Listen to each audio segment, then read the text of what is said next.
Hello guys, and today we have two important topics to discuss. One is just beautiful. Russian TV channels started naming Moscow the testing grounds of the Ukrainian weapons, and I think this is simply beautiful and extremely eloquently describes how Russia is losing this war. Something that seemed totally impossible back in 2022 became the new reality of people in dozens of Russian regions with closed airports, partially destroyed logistics, and most importantly, explosions on thousands of their military targets, legitimate military targets. Another topic that we need to discuss is protests that right now are happening in many Ukrainian cities, Kyiv, Lviv, Odessa, because the Ukrainian people are dissatisfied with a new law that our parliament wants to pass, and now we demand Zelensky to veto it because it seriously limits the powers of important anti-corruption bodies that were introduced after the Revolution of Dignity. And I'm speaking about that because I'm always honest with you, and also I want to show you how Ukrainians always react if there is something they don't like in the course of the country. My name is Anna, I'm from Ukraine, I'm in Ukraine, and if you want to see the defeat and demilitarization of Russia, that is the only working peace plan, subscribe, we will discuss that on the channel soon. You know, I have come across this beautiful term that Moscow is the new testing grounds for the Ukrainian weapons recently in one Ukrainian YouTube video of a famous military vlogger, but then I realized that this term was actively used by Russian propagandists, by Russian politicians, by governors of various Russian regions that experience attacks of the Ukrainian drones on their legitimate military targets. And since recently the capital of the Russian Federation is often described as the testing grounds for the Ukrainian weapons.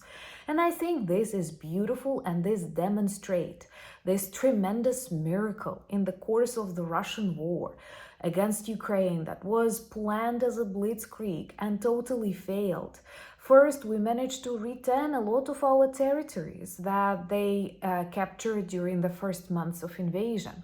Then we may describe the front line as still. It is very slowly moving in one or another direction. Russians lose tremendous numbers of people. That is a traditional Russian scorched earth and meat grinder strategy. But they do not achieve anything, literally, and that's obvious for even those people who support Putin and his supported, should I say, Putin and his plan to reconstruct the Frankenstein of the USSR.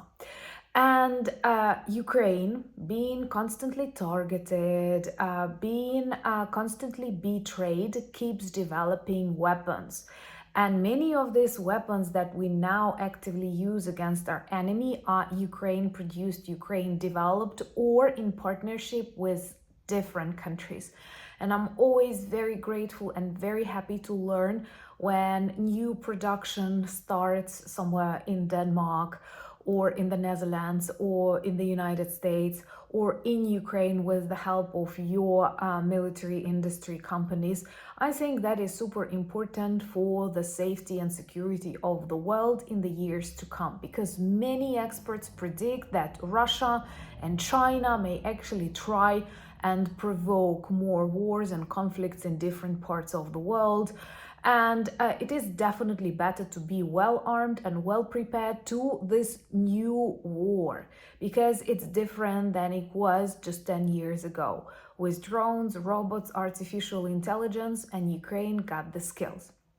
But sure, developing different kinds of drones, developing different kinds of long-range missiles, and these are not rumors, there are tests happening, and maybe literally on the Russian territory, which actually makes them officially the testing ground of the Ukrainian weapons.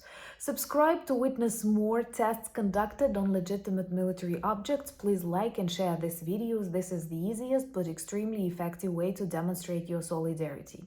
And once again, large Russian airports were closed.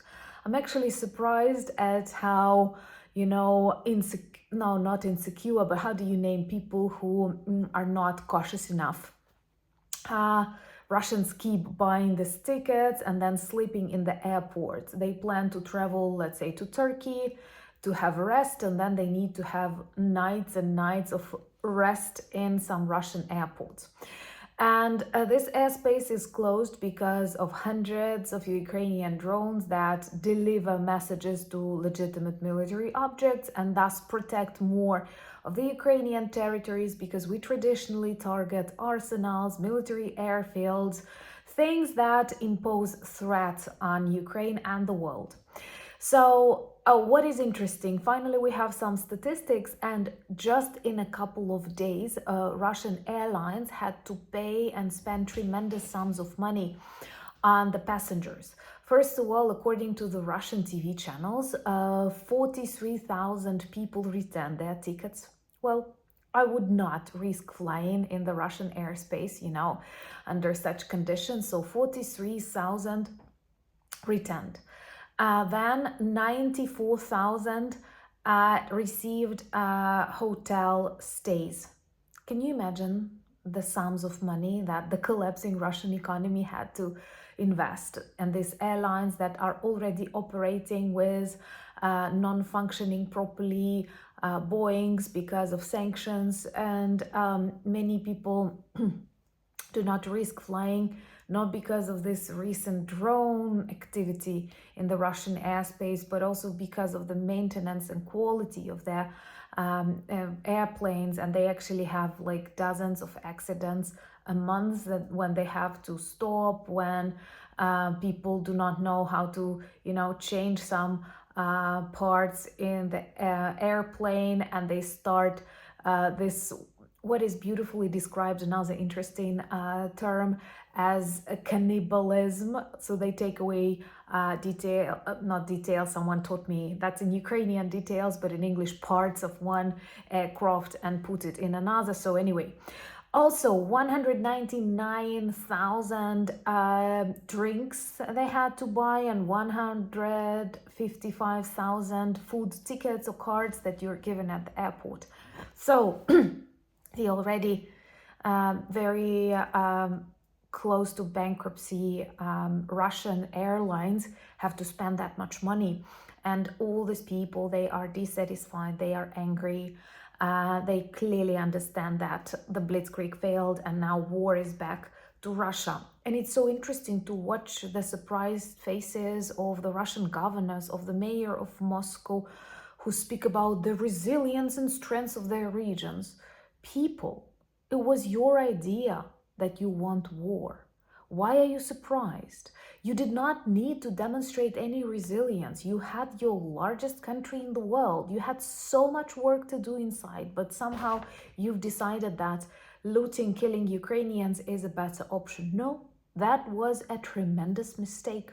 So we may say that with our attacks on military railroads delivering cargoes to Russia, with spiderweb operation, with this paralysis of the Russian airspace, we seriously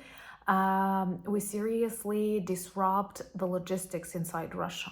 And for such a big country with an extremely centralized power and decision-making process, this is deadly. They need these visits to Moscow, to decide some mafia things, because in this very big Russia, just a few people truly decide something. It's not an illusion, it's Putin and his mafia, FSB friends. In Ukraine, it's very different, and now I will tell you more about the protests that take place right now in Ukraine during war. Things happen. Subscribe and like to get the truth, the real updates from here. So the parliament decided to pass a law with some amendments that appeared on the later stages that limit the abilities of Ukrainian anti-corruption organs, our National Anti-Corruption Bureau, and our specialized prosecution office. They are independent from other bureaus, from other prosecutors' offices. They operate separately, and what they want is to subordinate them to the general prosecutor of Ukraine. And that is what people don't like, because this presupposes some kind of influence and limits that independence. And all of these agencies, they were first introduced after the Revolution of Dignity, when we decided to standardize our laws to the European Union. Not because we love bureaucracy, I know you have a lot of bureaucracy in the EU, but because we don't like corruption, we don't like Russian way of living. And that is why so many people are concerned about this idea. Of course, in every country, in every parliament, you have people who either do not understand what they are doing or get under the influence of very wrong ideas. And our task now is to persuade Zelensky to veto this law. And I'm following the updates. That is what took all of my focus. And you know, here in Ukraine, we are very understanding, and we do not protest over minor things during these challenging years of war. But when something really bad happens, people want to demonstrate their attitude. Everything is super peaceful, but the messages are strong. I think that Zelensky liked the idea of this law because of some people in his surrounding, but I hope that he will act traditionally to his previous cases. There were a number of laws, there were a number of things we did not like, and he wanted to introduce, and people start reacting, and he changed his opinion and pretended like nothing happened. So I pray that something similar happens this time. And I'm actually happy to see a lot of young people who went out on the streets of Kyiv, Lviv, Odessa, Dnipro, many cities to demonstrate their concerns. And I'm speaking about that, first of all, because you're my friends, and I know you might be interested in this topic if you are going to read the press, but also this is a demonstration to those who kept saying that, you know, Zelensky is a dictator, people cannot decide anything. Look at us. When we really dislike something, you learn about that like on the very next, not even the very next day.